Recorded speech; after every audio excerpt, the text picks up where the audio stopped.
Hey everyone, I'm Josh, and in this video I want to discuss how anonymity tends to reveal someone's true colors. I'm sure we're all somewhat familiar with that notion. It's a bit of a cliche, but nowadays with the internet and social media, it is more true than ever before because, my God, if you go online and you look at any post out there, you'll usually see a lot of people who are well-adjusted, nice people, and with that you'll also often see at least one person who's just a complete hater or negative Nancy, and it's rather interesting. And one thing I've learned from making content now for for over 4 years, is that yeah, there are a lot of people out there who will claim to be good people in person, but then when they're online, they're rather different. I've encountered some people who are incredibly rude and incredibly aggressive, and often the main thing I think of is, my God, what is up with this person? Like, what are they truly like when you're with them in person, and what do people think of them? Because if they knew how they treat other people online,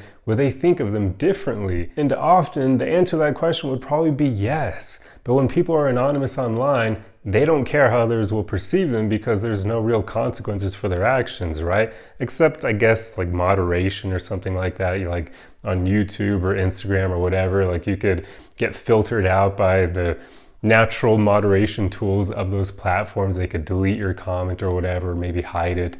But outside of those things, like, there really aren't many consequences to saying nasty things to other people online when you're anonymous. Like, nobody's gonna be able to track you down and tell all your friends and family that you said those things. Nobody will be able to tell your employer that you did this, unless of course they're dumb enough to do it with their actual name attached to it, which I have heard stories of that happening, so that's pretty funny. It's a good example of karma actually getting some of these people. I have noticed over time that it seems like this aggressive, rude behavior online is becoming a bit normalized, or maybe normalized isn't quite the right word, but it's definitely becoming more common, more abundant. Like, that's easy to see. All you need to do is find any video that's on a slightly controversial topic, and my God, will you see crazy stuff happening in the comments section.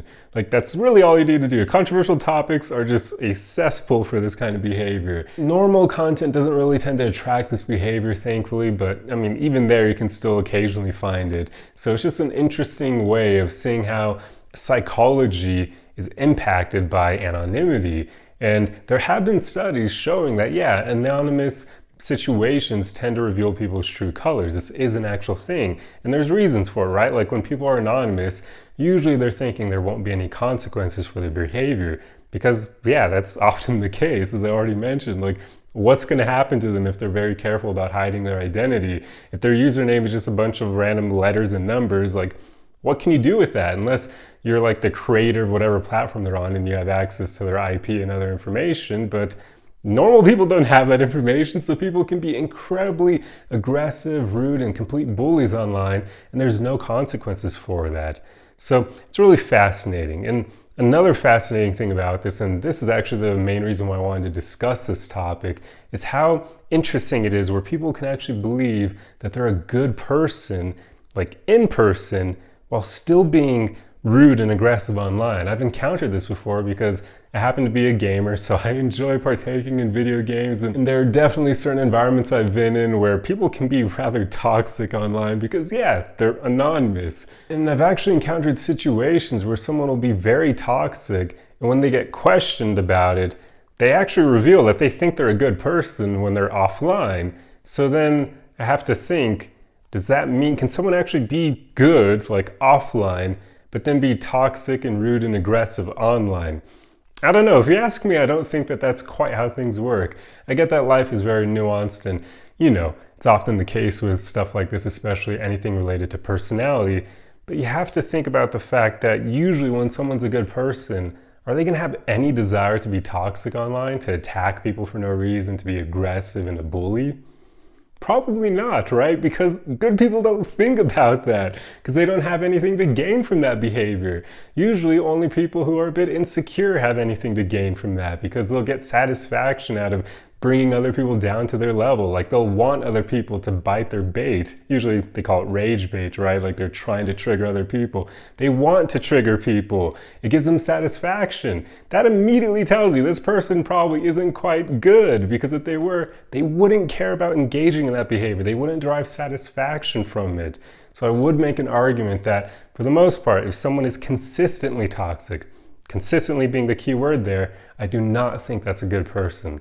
I imagine, every now and then good people can have off days or they could be feeling a bit bad, and maybe on those days they may interact online in a bit more of a, emotional way. But even then, they're probably not going to be super toxic to other people.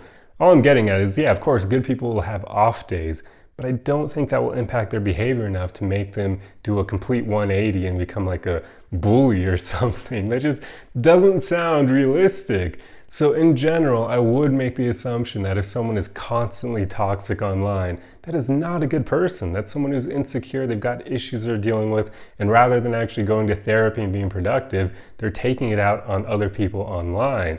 And this often would happen in person in situations where people know others can't do anything about it, like in the workplace where you have a toxic manager and they know that they can fire you over anything if you're in the US, unfortunately, because our work laws suck here. We don't have a whole lot of protections. They can fire you for anything, basically. So they can be a bit more toxic there. And even if you go to HR tends to protect the higher ups and not so much the grunts. So yeah, you can notice people will still be toxic like that in situations where the consequences aren't really going to be game breaking for them.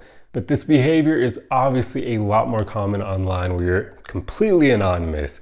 So it's just an interesting thing to pay attention to. And if you have any friends and they happen to be into gaming or spend a lot of time online, if you want to get an idea for what they may truly be like, the side of them that they may hide from you, just see how they interact with other people in those anonymous environments.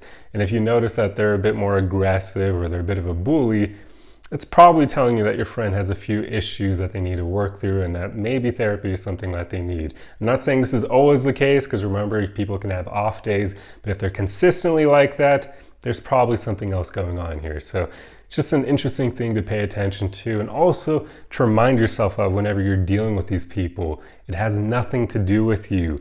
Good people will not treat you in those ways online. So if you're dealing with bullies in that online setting, do not take anything they say about you personally. It has everything to do with them. They're the person who needs to work on themselves, and the fact that they haven't done that is why they're bullying you in that anonymous setting. So there you go. Just an interesting psychological video I wanted to explore, because this is something I deal with, unfortunately, not too often, thankfully, but if I make any topics that are a bit on the controversial side and I say anything that more toxic people don't like, if I don't affirm their confirmation bias, boy, do they come at me in the comment section. And at times it's a bit crazy. So I wanted to discuss this because it's a very interesting thing about people, especially that case where they think that they can be a good person offline while treating others in that way online, because that just makes zero sense. That's like coping, if you ask me, because it doesn't hold up in reality.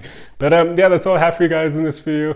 I truly hope you enjoyed it. I would love to hear your thoughts on this in the comment section below, so feel free to let me know your experiences with this, or if you have any interesting stories, or whether or not you agree or disagree. Hope you enjoyed the video, and if so, feel free to leave a like on it for the algorithm. Subscribe if you enjoy content like this. I also offer coaching at my website linked below, so if that's something that would be helpful for you, feel free to reach out and I can see how I can best help you level up in life. But that's all I have for you guys. Truly hope you enjoyed it, and I'll see you in the next one. Arrivederci!